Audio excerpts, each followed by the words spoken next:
ఖాతాలో పైసలు మురుగుతుండాలా, బ్యాంకు ఖాతాలో పైసలు ఉండాలి.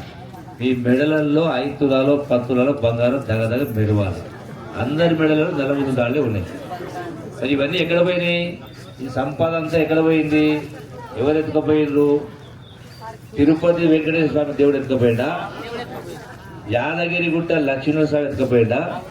లేకపోతే అంకిరాపురం ఉన్న గుట్ట ఈశ్వరుడు ఎత్తుకపోయిందా?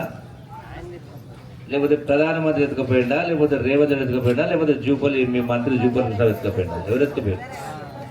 ఎక్కడ పోయింది సంపాదన? ఎక్కడ పోయింది? మాట్లాడదాను. ఇవన్నీ ఎక్కడ పోయిందంటే ఎవరు ఎత్తుకపోలే, మన ఆలోచన ఎత్తుకపోయింది.